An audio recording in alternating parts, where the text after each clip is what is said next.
All right, pause right here. This isn't just a traffic case. We're looking at multiple charges, a plea deal, and a courtroom strategy that could change everything. Watch closely how fast things escalate. Court is on the record in two cases. City of Conneaut versus James L. Bunner. Case numbers 25 CRB 394 and 25 TRC 1052. Mr. Bunner in the CRB case pled not guilty to one count of assault, a first-degree misdemeanor, on December 16th, 2025. This case is set for a first pretrial conference.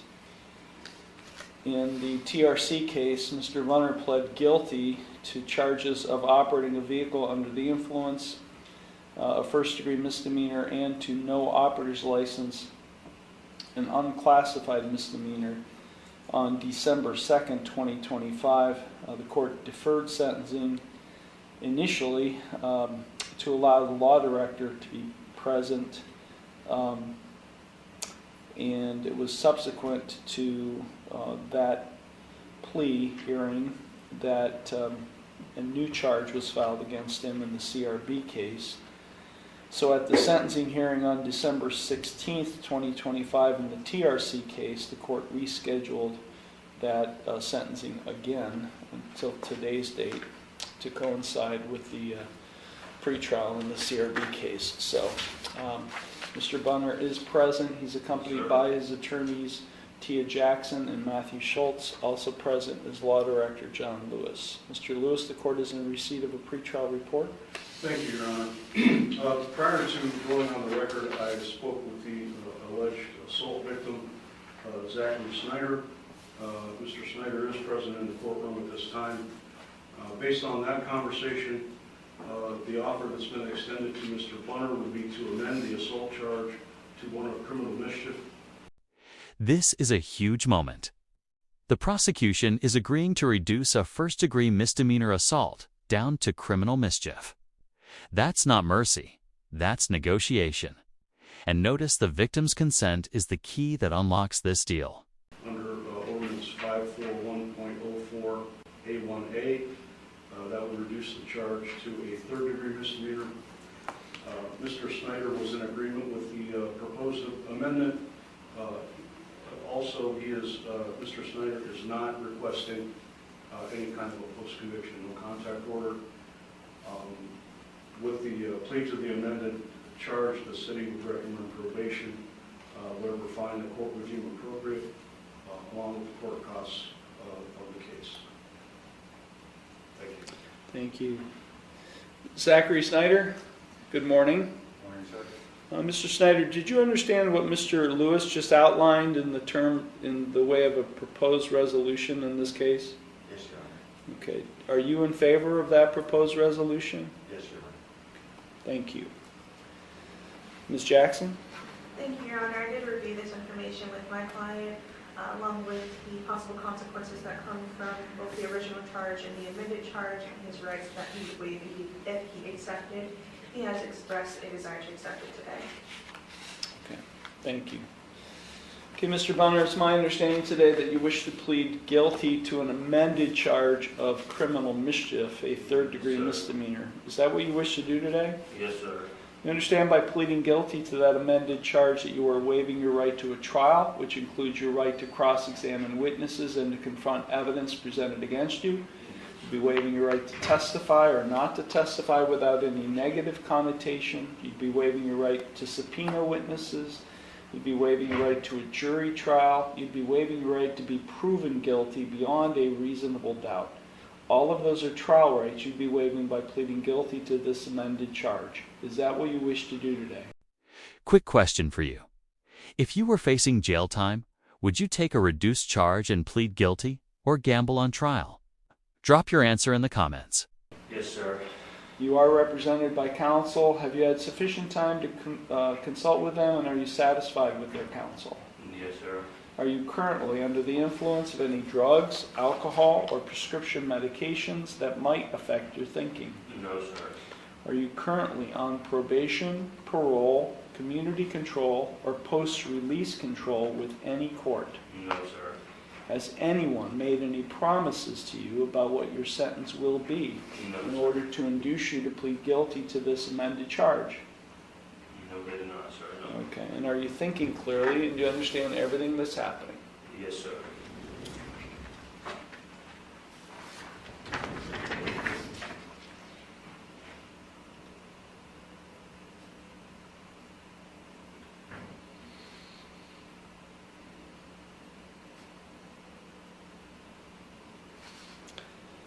Okay, I'm going to provide to you and to your attorneys a written waiver of trial rights and right to a jury trial and acknowledgement of effective plea. If you find that document acceptable, you can sign it and date at the bottom.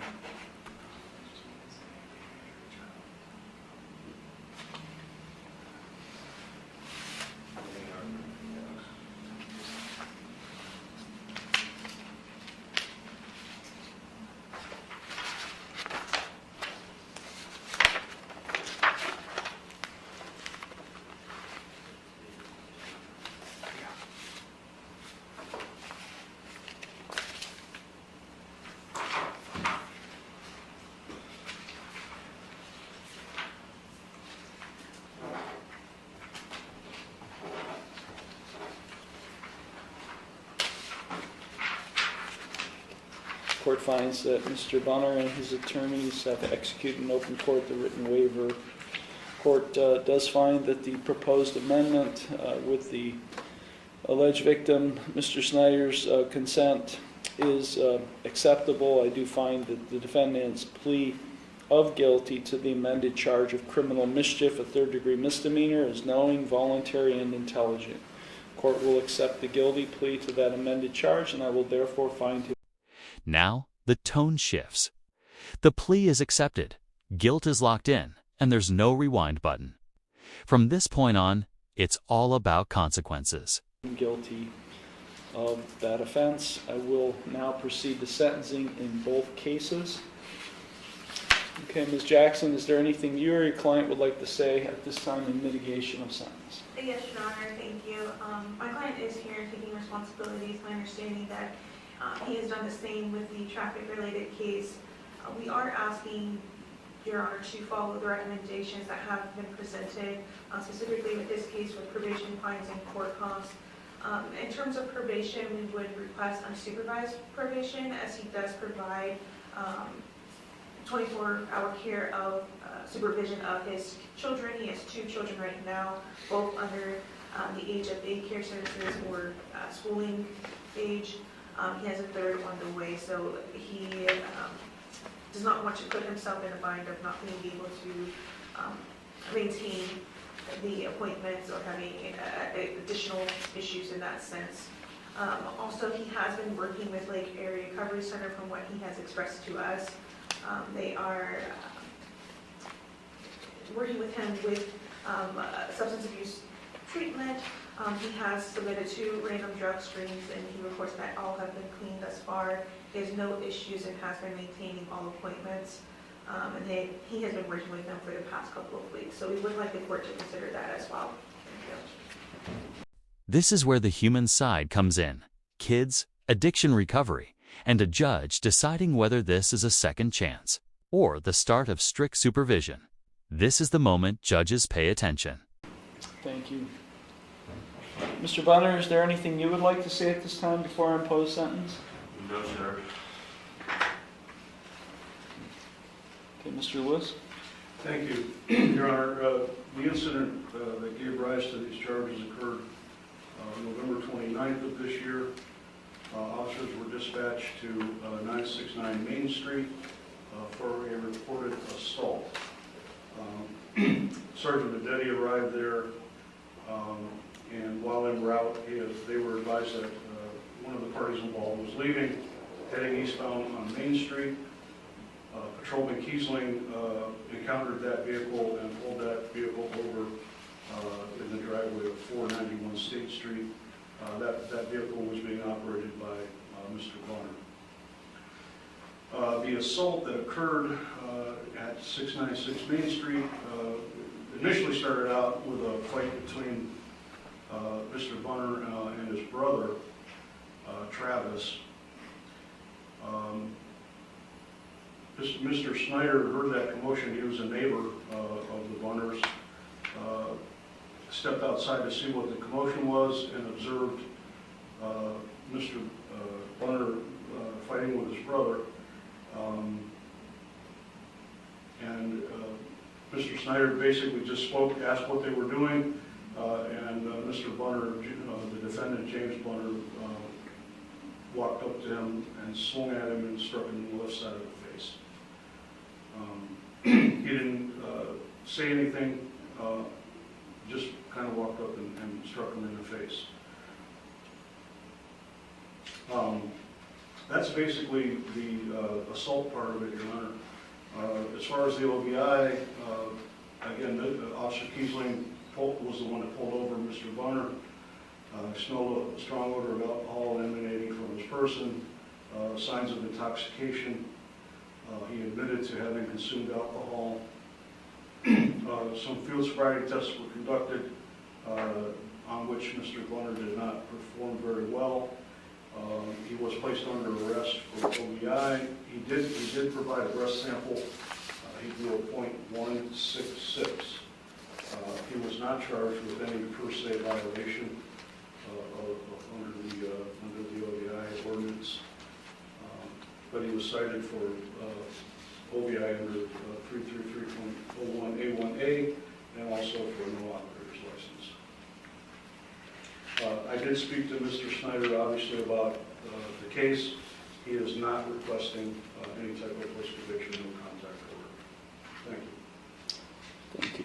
Thank you. Mr. Snyder, is there anything you would like to say before I impose sentence?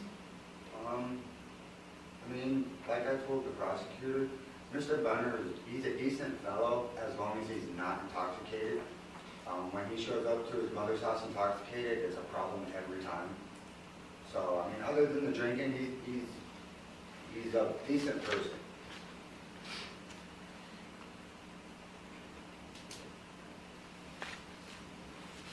Okay. Thank you. Any injuries? No, sir. You didn't require any medical treatment? No, sir. Not on my behalf, no. Okay. Thank you. What's your relationship?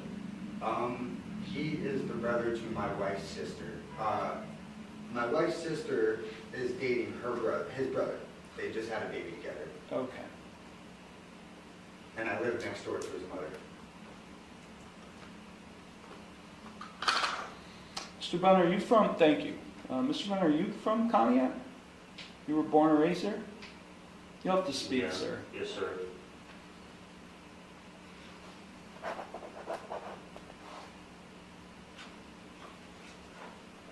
Ms. Jackson, would you like to respond to anything that was said by Mr. Lewis and Mr.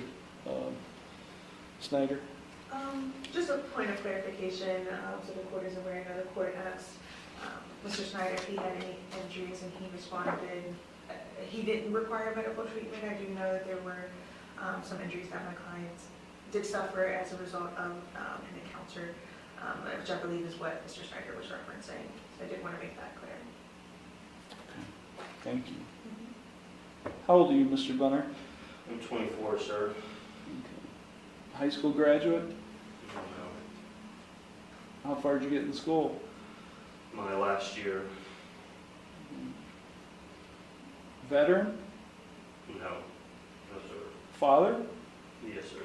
How many children do you have? 2 right now, 1 on the way. Employed? No, sir. It's the last time you were employed. The beginning of this year, pre-mix. Why are you no longer employed there? Their work demands weren't into my liking. I mean, I've been trying to find another place to work, but it hasn't been going well. Feeling, taking care of the kids and the house. Been a little chaotic. Are you like the at-home dad? Yes, sir. How old are your kids? Well, 1 is 3 and the other is 5.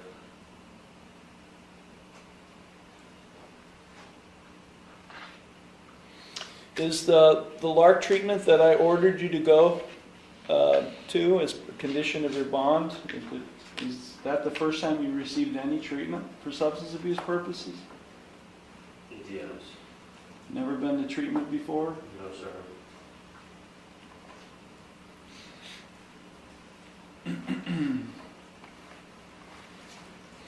Yeah, so this is, I think we need to keep a little short leash on you. I don't think unsupervised probation is appropriate. I think you need to be on supervision with this court. Listen carefully here. This sentence isn't just punishment, it's control. Jail time, suspended. Long probation, license suspension, treatment mandates. Miss one step, and the system snaps shut. Okay, I will sentence under the OVI first in 25 TRC 1052. 180 days in jail, 177 days will be suspended. I will allow him to attend and complete the 72-hour driver intervention program in lieu of the 3 days in jail. He will be on supervised probation with this court for 2 years. He's to have no criminal or traffic offense for 2 years. He's not entitled to any jail credit. I don't believe he was arrested. I will impose the minimum fine of $565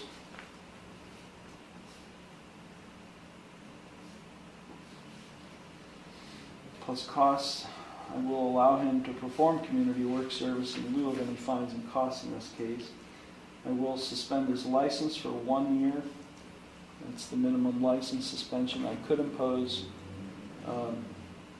I will terminate the LS to save him money on a reinstatement fee.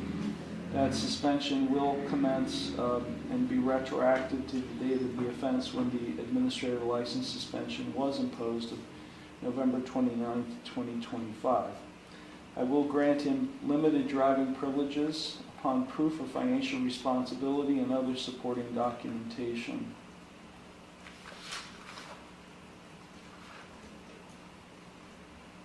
Yeah, I don't know why the officer would check the box not applicable on the traffic citation about insurance. Did you have insurance on the vehicle you were driving that day? Yes, sir. Have you already provided proof of that? No, they never asked. They didn't even ask for a driver's license or anything. Okay, well, I'm ordering that you provide proof of insurance on the vehicle you were driving that day, the date of the offense, no later than the close of business today. You must do that to the clerk of courts, otherwise you're going to be facing an additional non-compliance license suspension. I'm ordering that you successfully continue any and all treatment that has been recommended at the Lake Area Recovery Center. I do have an assessment report from LARC indicating that they did recommend an outpatient treatment, a substance abuse use group, and also case management services as appropriate. But in order to successfully continue that treatment, Yes, sir. and you're to comply with all recommended course of treatment and execute any necessary releases for our probation department to monitor. I'm ordering you not to purchase, possess, or consume any alcoholic beverage, a drug of abuse, or any pseudoephedrine product, or go into any bar or liquor establishment for a period of 2 years. The vehicle was not immobilized, was it? No. Okay. No, sir.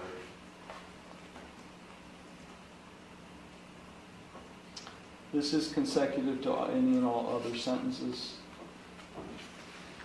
On the no operator's license charge, which is an unclassified misdemeanor as a result of the defendant never having been licensed before,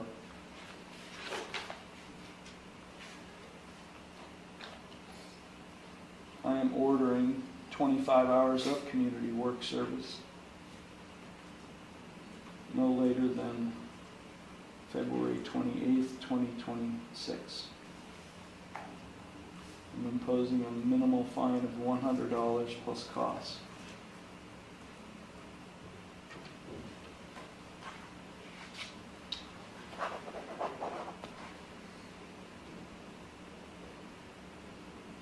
on the CRB case, the criminal mischief offense, imposing a maximum 60 days in jail. All 60 days will be suspended.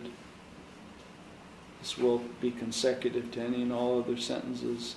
Again, 2 years of supervised community control. He's to have no criminal offense for 2 years. $100 fine and costs.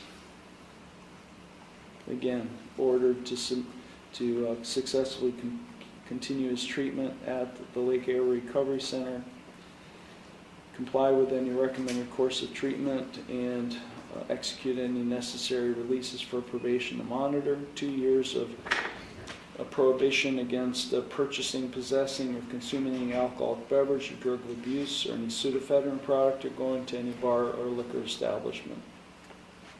Mr. Snyder is not asking for a no contact order, so I will not order one.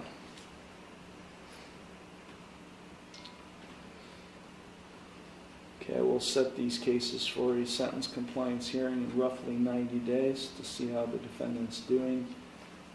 Not only on his payment of fines and costs, but more importantly on his community work service that I've ordered in the other case. I'm advising Mr. Bunner of his right to appeal, without cost, of his right to have counsel appointed on appeal without cost, of his right to have documents provided him necessary to file an appeal without cost, and his right to have a notice of appeal timely filed on his behalf. Okay, Mr. Bunner, over the course of the next 2 years, you're going to be on supervision with this court.